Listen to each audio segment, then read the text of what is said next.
大家好，欢迎收看扣马电竞。随着转会末期到来 ，T1 阵容已经确定，上单宙斯，打野 Warner， 中单 Faker， 射手小吕布，辅助 Kyria， 教练 Tom 林灾贤也已经都完成续约了。这个实力无疑下一年的 T1 又会是 LCK 的霸主级别的战队，在下一年估计又将会是 LPL 世界赛上最大的竞争对手。当然 ，T1 阵容虽然厉害，但三星抢下了三叔和 PM。三叔和超威组成豪华中野，估计也能够跟 T1 碰一碰。Jen 首发上单 King、Canyon、Covey、Pace、Lehans， 监督金金猪 Kim， 教练 Mata、Helper。这套阵容的实力在 LCK 只要状态好的，还是能够稳进下一年的世界赛的，也有一定概率打败 T1。KT 阵容也已确定，上单 Perfect 新人选手，打野 Pylezik， 中单 BDD， 射手 Deft， 辅助 Barrow。元神哥、飞行员 Pylezik， 这三个又组成了 S12 世界总冠军的阵容了。明年还会是飞行员的最后一舞吗？这阵容实力估计比三星还差一等，不过在 LCK 实力也能够稳进季后赛的。HLE 阵容由上单 Doran 选手，打野 Peanut， 中单 Zika， 射手 Viper， 辅助 Delight， 教练 Dandy、Mowgli 组成。HLE 这套阵容也毫无疑问是银河战舰。有了小花生和多兰的加盟，这是要在 HLE 配合 Viper 一起拿下世界冠军吗？这一套阵容毫无疑问是跟三星 T1 档实力的战队，关键看配合、状态、版本实力了。期待他们在新的赛季有更好的发挥。最后是 DK 的阵容 ，DK 宣布与 Showmaker 续约3年，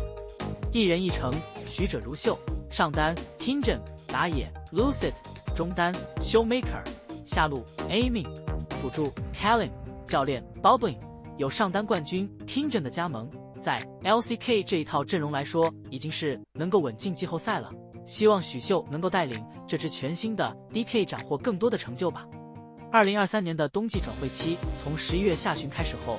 其他赛区都陆陆续续组建完了新赛季的阵容。隔壁 LCK 的一些头部强队更是很早就锁定了队伍构成，目前已经都开始收假，进入备战春季赛了。而 LPL 赛区这边，不少队伍依然还在为新赛季的阵容展开拉扯，至今仍然没有任何一支队伍官宣新赛季的阵容。当然，对于 LPL 粉丝来说，这种事情早已见怪不怪了，毕竟转会期结束后才是 LPL 真正的转会期开始。但不知道大家有没有发现，相比往年的冬季转会期，今年的转会期更加的墨迹，各大战队似乎都在藏着掖着什么事，究竟为什么会变成这样呢？这个是首先想到的，因为大家都知道的原因，各行各业都很艰难，很多企业都在寒冬下降本增效，所以就更别说这些电竞俱乐部了。本身俱乐部变现就很难，即便是行业不错的那些年，能实现收支平衡的都少之又少，所以今年冬季转会期，各大俱乐部下拨的预算估计都收紧了很多。在有限的预算条件下，还要买到性价比不错的选手，那双方只能互相拉扯下价格，再加上骑驴看本的各种试训，于是乎双方就这样拖着呗。最近几年 LPL 赛区的青训体系做得真心不好，出色的选手得不到一级联赛的机会，很多人纷纷转头去做陪玩当主播去了，一方面来钱快又多，另外一方面就是没有了职业选手条条框框的束缚，时间身心上也很自由，何乐而不为呢？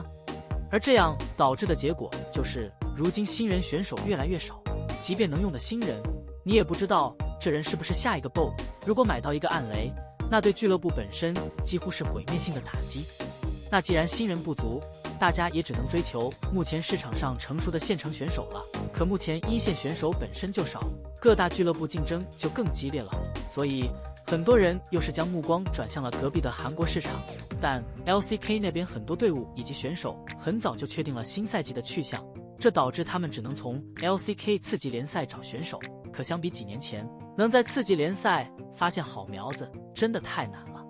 在俱乐部与选手的不断拉扯中，双方最终确定了意向，那么接下来就进入了签约走流程的环节。签字本身并不会花费什么时间，关键是这个合约需要联盟的审核之后才能对外公布。而根据此前部分俱乐部内部人员透露，在联盟尚未点头审核通过的情况下，俱乐部本身是绝对不可以对外公布该消息的，所以才造成了 LPL 赛区集中在转会期结束之后的扎堆官宣盛况，这多少也算是赛区特色了吧。当然，对于有些俱乐部来看，即便是签约了、送审了，他们也会吊着这个消息，不断的放出一些小道消息来吸引热度。要知道，在如今这个时代，有热度、有流量才是王道。所以，即便签字画押已经盖棺定论了，但为了所谓的热度，他们中的一小部分依然会选择藏着掖着，赚足了这波眼球，吃透了这波流量之后，才正式将这些消息放出来给所有人看到。虽然对这样的行为我们嗤之以鼻，但作为观众或者粉丝，你也不好说什么。以上就是今年 LPL 转会期相对较慢的一些原因分析。当然，对于 LPL 这种操作，我们早已习惯，但今年我们也很好奇，在被 LCK 连续2年 S 赛击溃的情况下，明年究竟能排列组合什么样的强队体系？好了，以上就是本期的全部内容。你们觉得 LPL 转会进行如此之慢的原因是什么呢？大家有什么想说的？欢迎在下面的评论区交流讨论，我会去挨个查看。感谢老爷收看，欢迎点击订阅，我们下期再见。